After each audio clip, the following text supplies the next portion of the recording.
A2 Further Maths, Plane Geometry. Right, so what I'd like to do is, if you imagine you've got two planes, so you can see an example of two planes just there. How many different ways can those two planes interact with each other? Right, so how many different sort of ways could you have two planes interacting with each other? So just have a think about that. And if you're not sure, I'll show you the first example. You can maybe think of the others after that. Okay, so the first way you could have is you could have two planes that are totally parallel with each other. So the two planes are like two floors on a block of flats, totally parallel with each other. Okay, if that's giving you a hint on the others, pause, have a think about the others. Okay, so what else might you have got? Well, you could have they're absolutely identical to each other. So the two planes are the same plane, so therefore they lie exactly on top of each other. And then the third example could be that they're not related to each other, parallel or identical, they just cut through each other. So when you've got two planes like that, for example, you've got two planes that cut through and form a line. So that's the different ways that you could form two planes geometrically. Okay, so grab your notebooks. So if you've got two planes, you could have two planes that are parallel. That means that if they're parallel, it has no solutions, because there is no way you could have a point that lies on this top plane and a point on the bottom plane at the same point. It's just not possible. They're completely separate. So it's got no solutions at all. So it's what's called inconsistent. It's making sure that you can spot inconsistent equations. So therefore you know it has no solutions because the two planes are parallel. The second one, if the two planes are identical. Now if the two planes are identical, that has an infinite set of answers. In fact, every single possible answer on one of the planes definitely lies on the other plane. So that one, it would be what we call consistent. The two planes would be consistent with each other. And then finally, the third example, where you've got a whole line of solutions just there, they intersect along this line of solutions, also has an infinite set of solutions, but this has a bigger infinity in the sense that this is the entire plane, whereas this one's just a single line. So therefore, that is also consistent. You can get consistent equations just there. Right, same idea, but this time with three planes. So this means that you've got a little bit more work to do. So how can three planes interact with each other? So I'll pause, give you a chance to have a think about it. Okay, see how many of these you would have got then. So did you get all three planes are identical? So all three planes are identical, so they all lie on top of each other, so therefore they've just got consistent answers. Did you get the one that's closely related to that, which is two of them are identical, but one of them is parallel? And then the third one, which is they're all three parallel. So these are very closely related. All right, very closely related. The difference is this one has a whole infinite set of solutions, whereas these two have no solutions at all. They're inconsistent, but they are very closely related in the sense that they're all slight variations of each other. We'll talk about that when we talk about the equations later on. Right, so just grab your notebooks.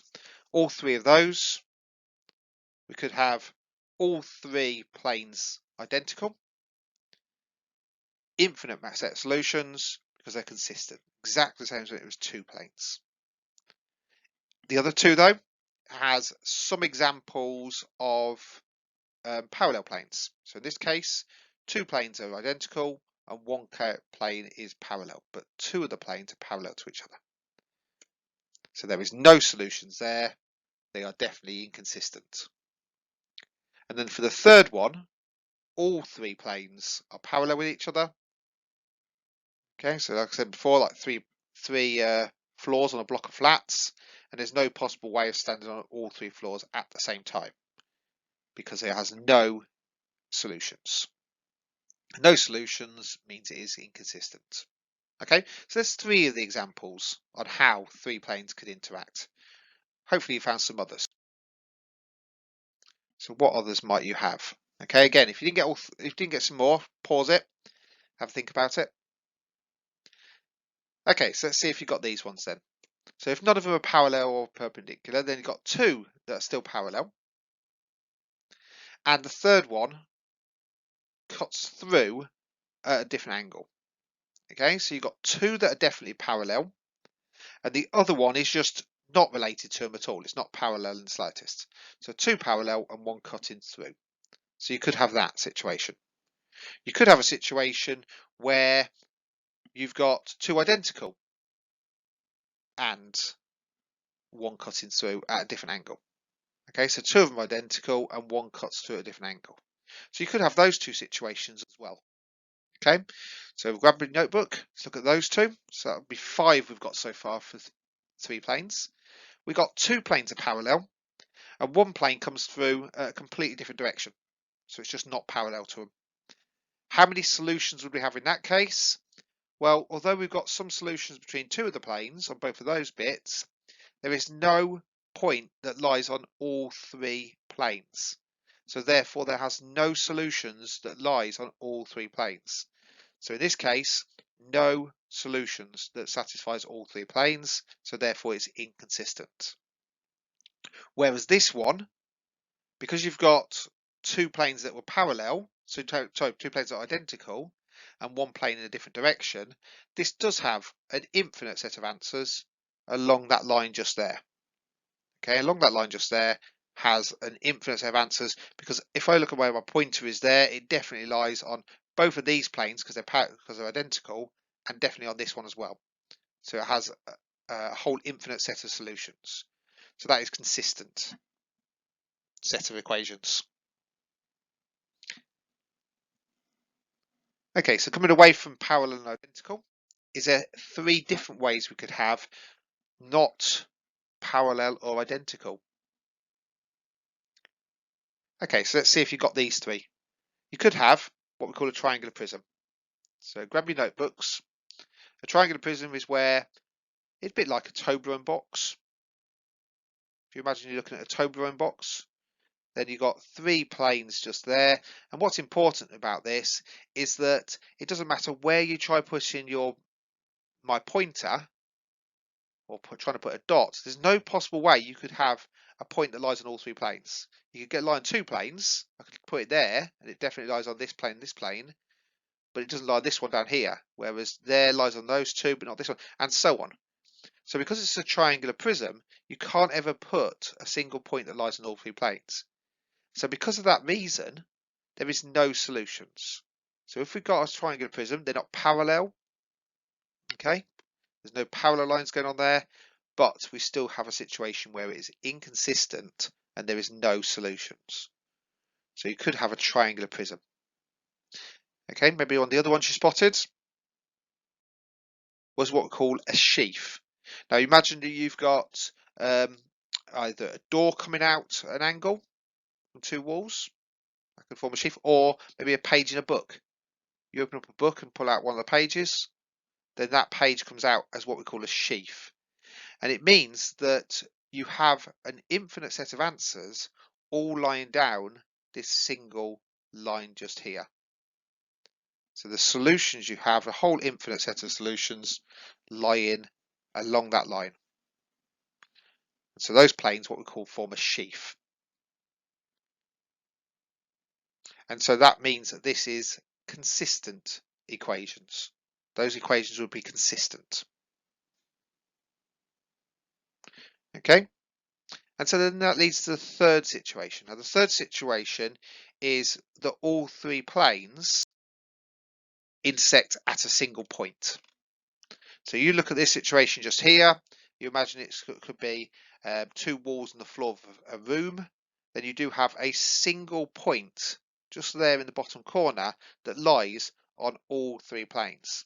So it is consistent, but in this case you have just a single point for the solution.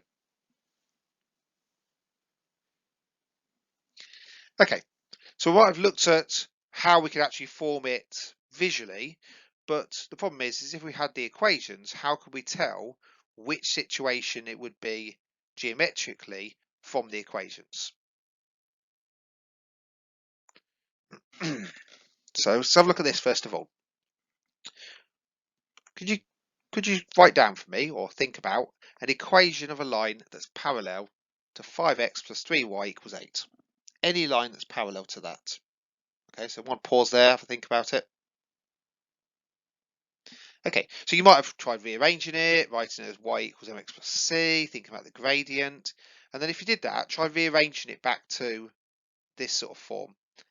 And then what you should have found is that any line that's parallel is still going to be 5x plus 3y equals some value, some number. It didn't matter which one you picked. It's still going to be in that form. So that C value, that number at the end, could be anything except for 8. If it was 8, those two would be identical. So you could tell just by looking at the equations of two lines whether they are parallel or whether they're identical, just by looking at them.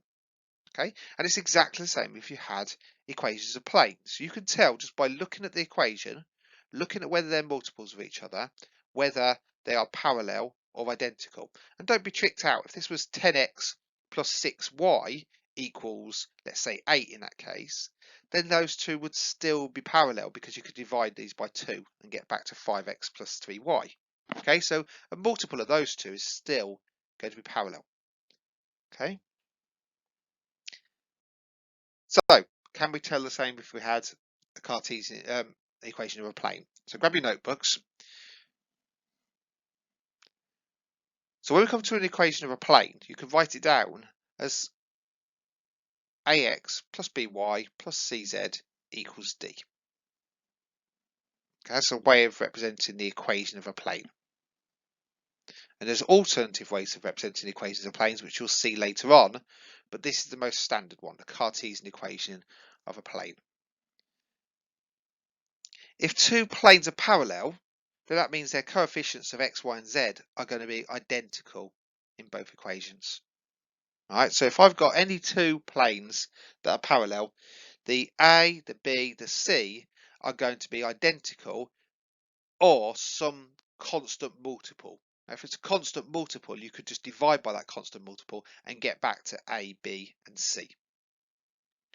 So for example, look at these two just here. 2x plus 5z equals 3 plus y. So it's a bit messy.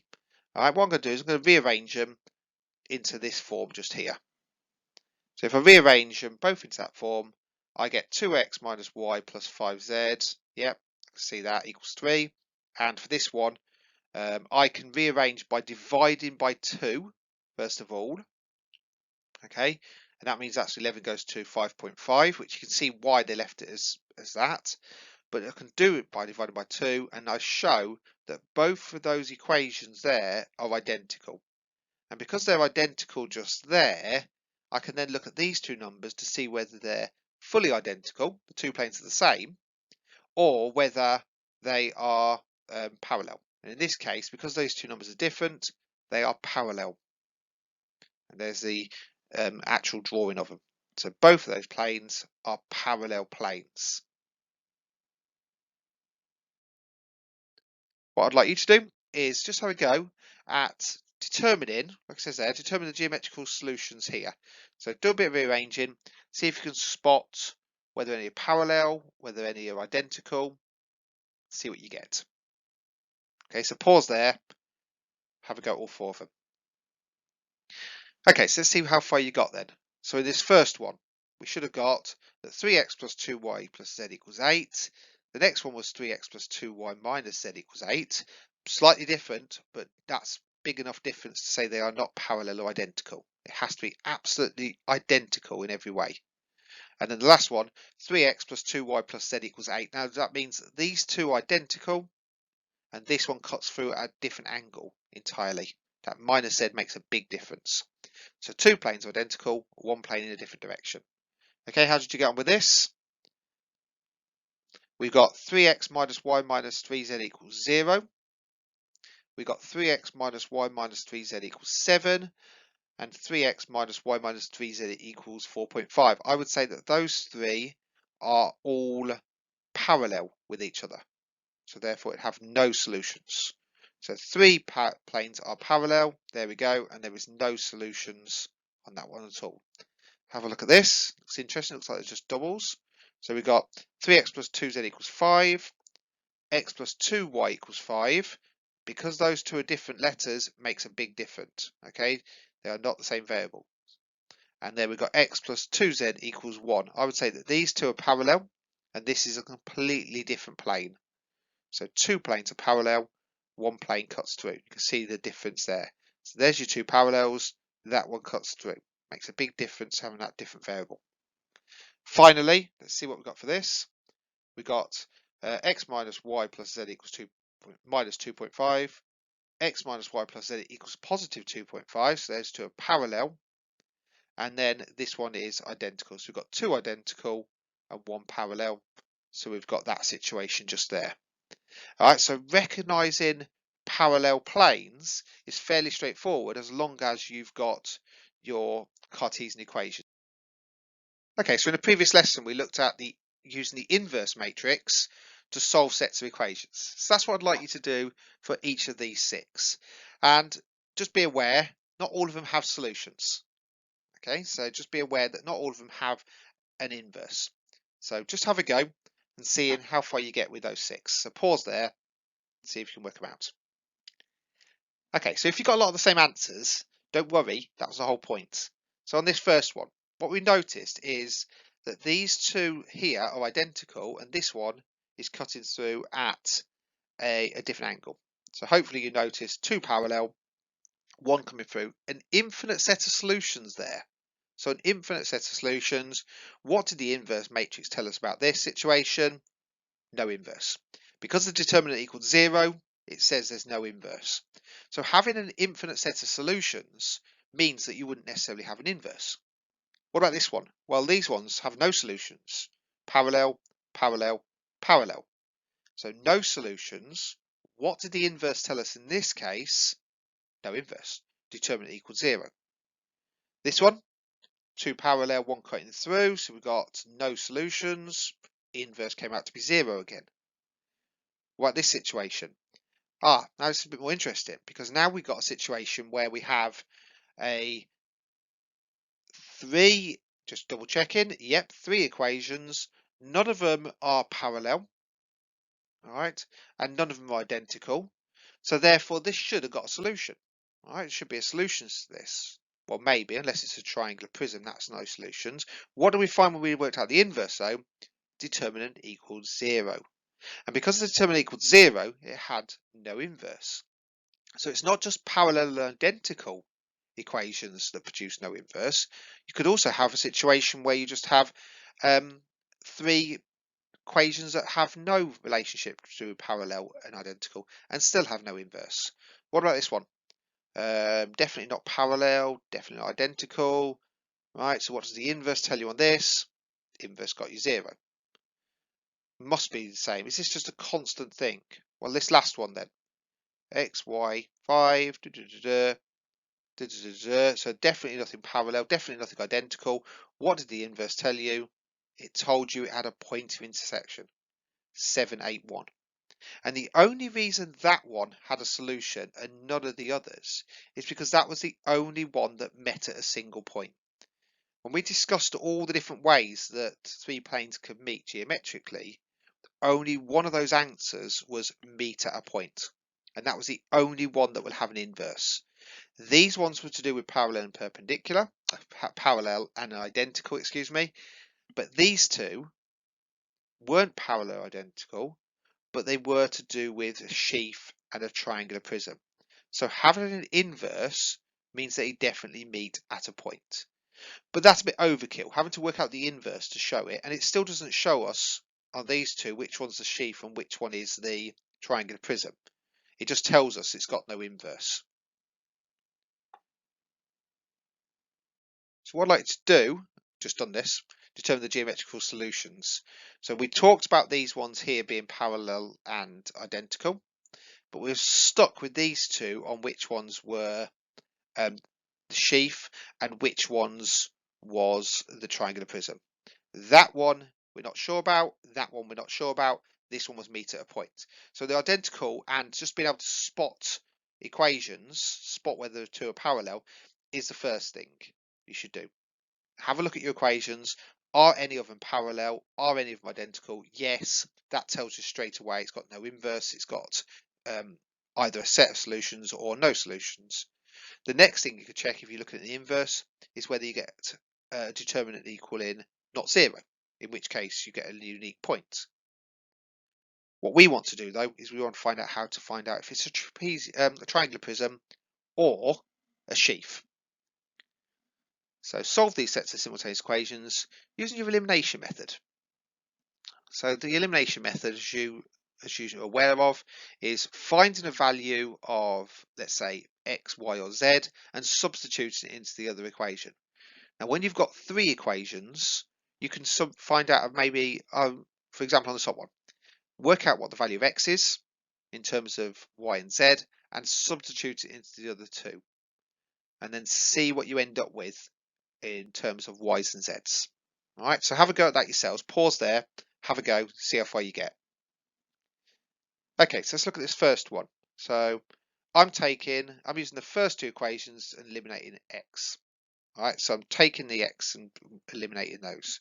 So I get, just using these two, I'm going to get 2y, it's that one, take away this one, 3z, 8 take away 3, 5.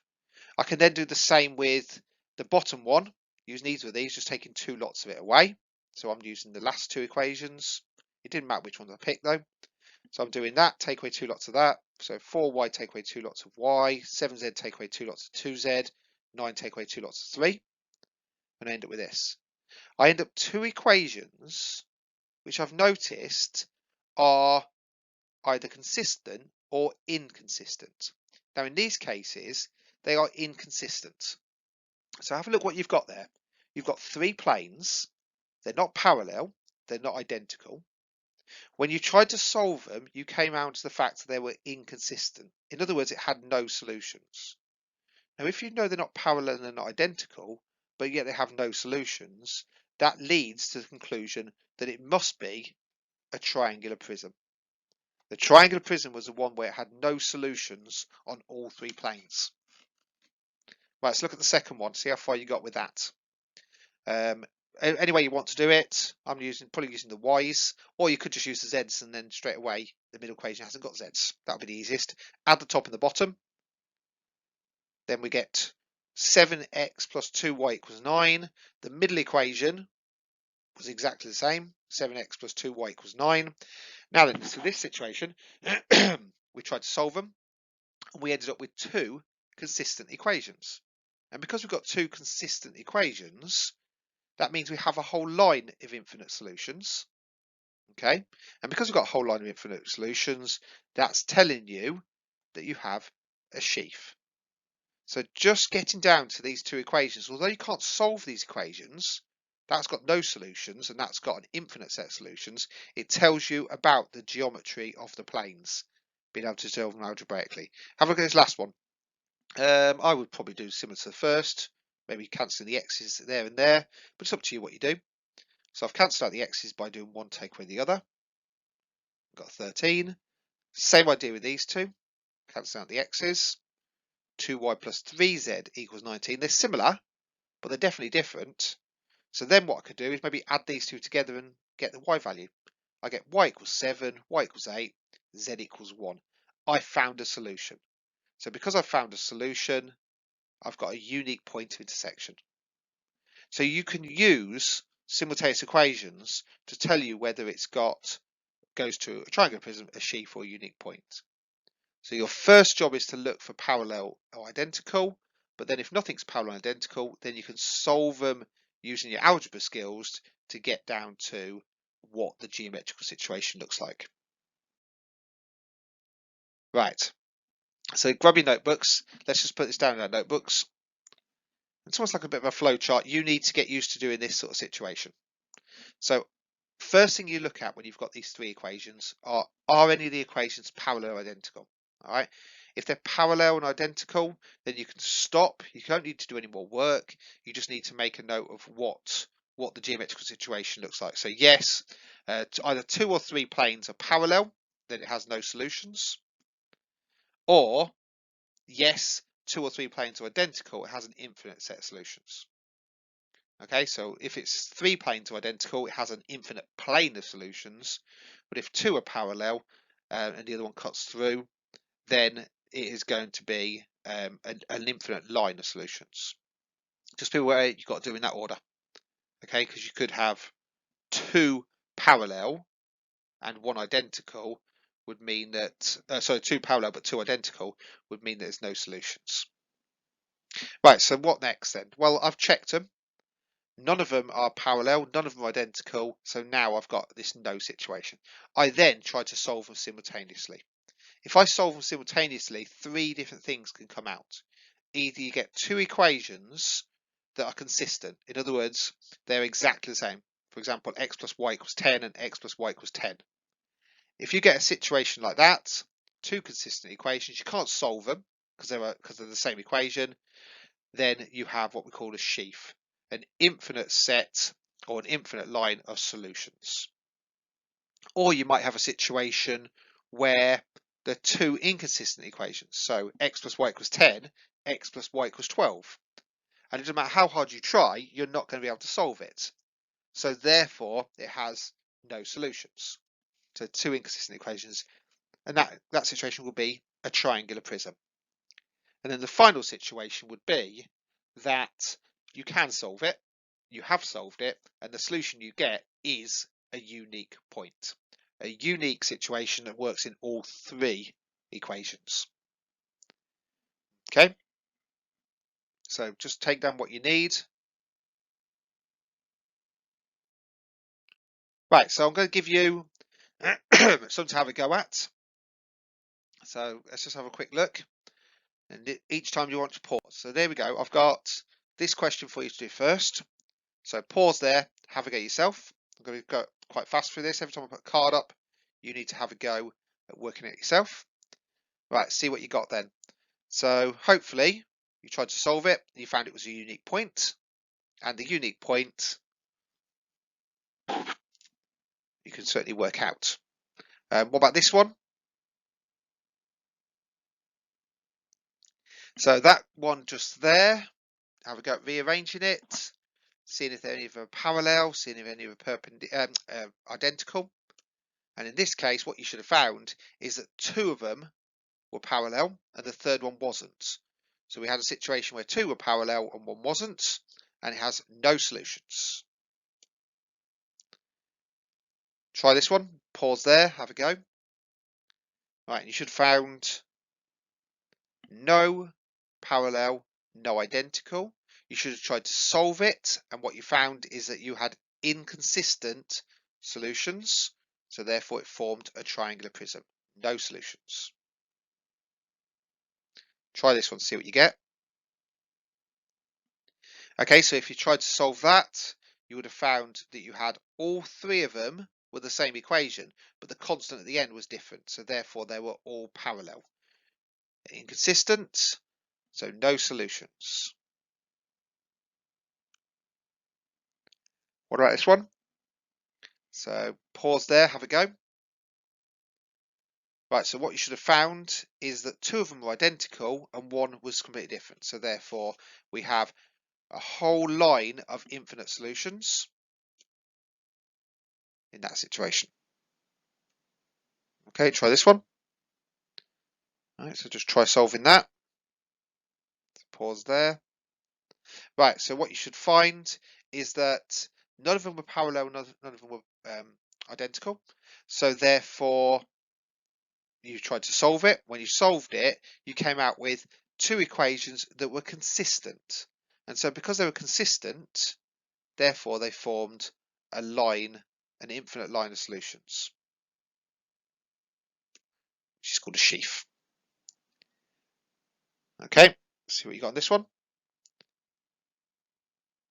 So there we go. Rearrange it, try to solve it. Make sure you check for parallel and identical first. And in this case, we should have found that 2 of them were identical and 1 of them was parallel to those. So 2 parallel, 1 identical, and sorry, 2 identical, 1 parallel. And then in this situation, then there is no solutions. Then finally, this one. So have a go, expand it, rearrange it, sort it out. Right, so hopefully you found that all three of them were absolutely identical. So all three equations are identical, so therefore a whole infinite set of solutions. Okay, so what I'd like to do is have a go at completing exercise 6D on page 135 for me.